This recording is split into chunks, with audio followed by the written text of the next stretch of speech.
I falsely assumed that there was only one type of dividend that I could draw upon inside my corporation to pull money out into my hands. I ended up paying a lot more tax up front than I needed to. The more money you have inside your corporation, the more complex the tax rules become. Just remember, there are different types of dividends that you can take out of your Med Corp, and those different types of dividends have different tax structures and rules to them, because chances are you're going to have to change the way it's distributed to make sure that you're optimizing your tax mitigation.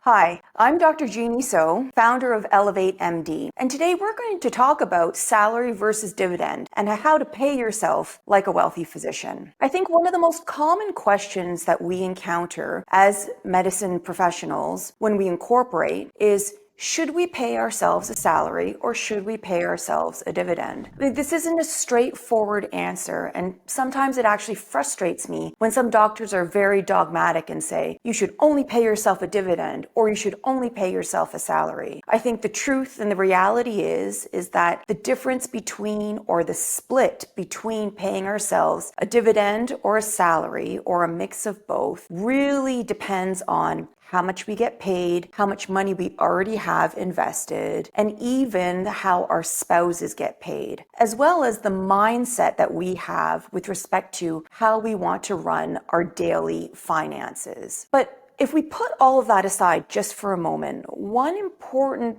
point that I want to highlight to physicians is that there isn't simply just the choice between salary versus dividend. And one mistake that I learned the hard way is that there are actually different types of dividends. And the more wealth that you accumulate, the more that you have different options with respect to the different types of dividends that you can pull from the corporation. Now, if we're going to talk about terms, there are ones that are called eligible dividends and non-eligible dividends. These aren't things that are very easy to explain over a couple of minutes. But I think the important thing to note here is that the more wealth that you have accumulated inside your medicine professional corporation, and probably more specifically, the more investments that you have inside your Med Corp, the better chances are that you have different types of dividends that you can pull from. Now, for me, it's important to understand and convey to you that the types of dividends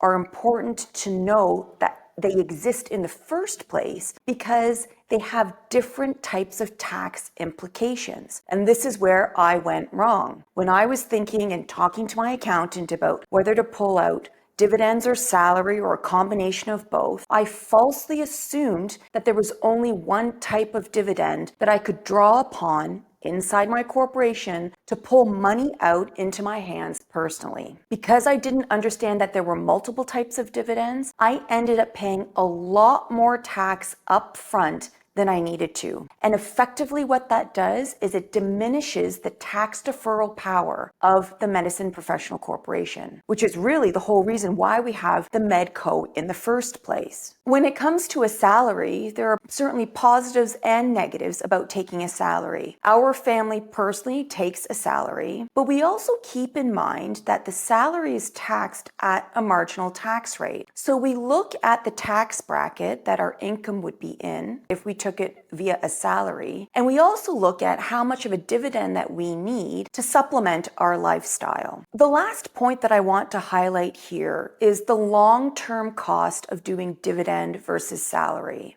I think because we have so many different circumstances, depending on spousal status, depending on income, depending on our lifestyle, the important thing to understand here is that as we continue to grow wealth inside our corporation, the split between dividend and salary will inevitably change. So don't stay static when it comes to how you're paying yourself from the corporation. Understand that the more money you have inside your corporation, the more complex the tax rules become. And the more wealth that you have inside your corporation, the more at danger you are of losing tax deferral power inside your corporation. So in summary, when it comes to thinking about paying yourself in salary versus dividend, just remember there are different types of dividends that you can take out of your Med Corp to pay yourself. And those different types of dividends have different tax structures and rules to them. And as you accumulate wealth inside your corporation, revisit how you're paying yourself via salary and dividend, because chances are you're going to have to change the way it's distributed to make sure that you're optimizing your tax mitigation. I'm Dr. Genhee So with ElevateMD. If you want to learn more about how to effectively pay yourself via salary and dividend and maximize your tax mitigation, come visit my website at drgenheeso.com.